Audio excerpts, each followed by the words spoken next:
চিরস্থায়ী সালাত বা দায়মুন। বিসমিল্লাহির রহমানির রহিম।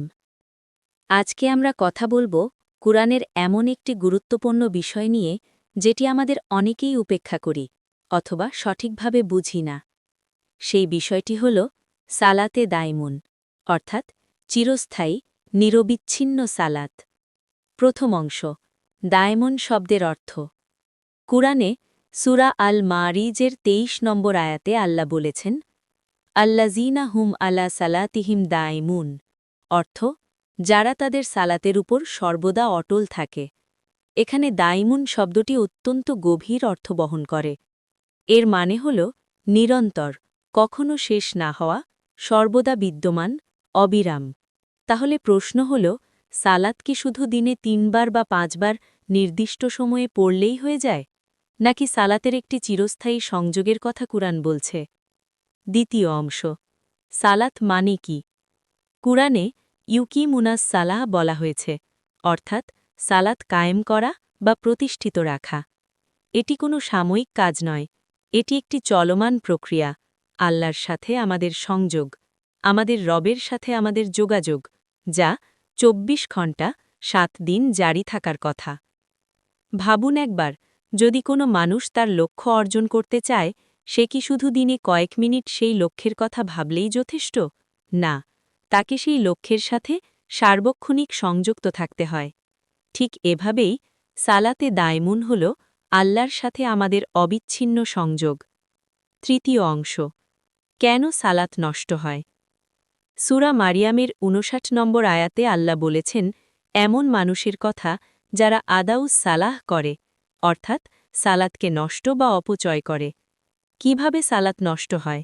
কুরআন বলছে আশ-শাহবাতের কারণে, অর্থাৎ চরম কামনা, লোভ, প্রবৃত্তির অনুসরণ করলে। যখন আমরা আমাদের নফস বা প্রবৃত্তির পেছনে ছুটি, যখন আমরা দুনিয়াবী লালসা ও চরম ইচ্ছার দাস হয়ে পড়ি, তখন আমাদের ভেতরের সেই সংযোগটি ছিন্ন হয়ে যায়। আল্লাহর সাথে আমাদের যোগসূত্র দুর্বল হয়ে পড়ে। এটি কুরআনের একটি গভীর সত্য। শাহওয়াত এবং সালাত একসাথে চলতে পারে না, একটি থাকলে অন্যটি দুর্বল হয়। চতুর্থ অংশ, সংযোগ ফিরিয়ে আনার পথ। কিন্তু আল্লাহ কি আমাদের নিরাশ করেন? না। সূরা মারিয়ামের ৬০ নম্বর আয়াতে তিনি বলেছেন, যে ব্যক্তি তওবা করে, ঈমান আনে এবং সৎ কর্ম করে, সে আবার সেই সংযোগ ফিরে পাবে। তাহলে সালাত পুনরায় প্রতিষ্ঠা করার উপায় কি?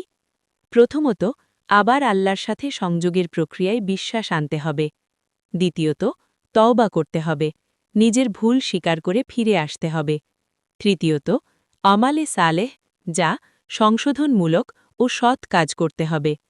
চতুর্থত, চরম কামনা থেকে নিজেকে বিরত রাখতে হবে।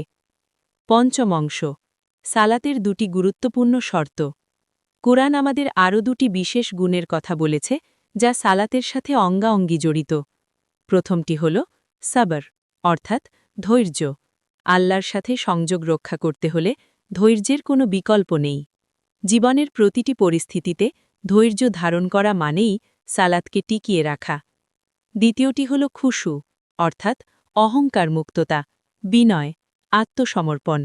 যার মধ্যে অহংকার আছে, সে কখনো সত্যিকারের সালাত কায়েম করতে পারে না। ষষ্ঠ অংশ, কিবলা এবং মানসিক স্পষ্টতা।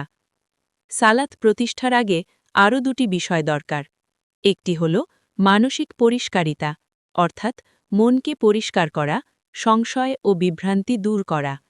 আরেকটি হল কিবলা, অর্থাৎ লক্ষ্যের দিকে মনোযোগ কেন্দ্রীভূত করা। যে ব্যক্তি কোনো লক্ষ্য অর্জন করতে চায়, তাকে সর্বদা সেই লক্ষ্যের দিকেই মুখ রাখতে হয়। এটিই কুরআনের সালাতে দায়মুনের মূল শিক্ষা। উপসংহার। তাহলে আসুন একবার নিজেকে প্রশ্ন করি, শুধু সূর্যের গতি অনুযায়ী দিনে ৩ বার বা ৫ বার মাথা নত করলেই কি আমরা দায়মুন হতে পারি? না। কুরআন বলছে, না, সালাত একটি চিরস্থায়ী অভ্যন্তরীণ অবস্থা।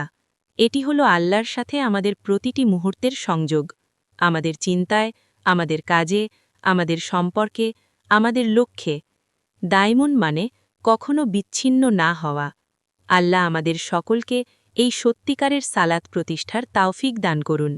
ওয়াসসালামু আলাইকুম।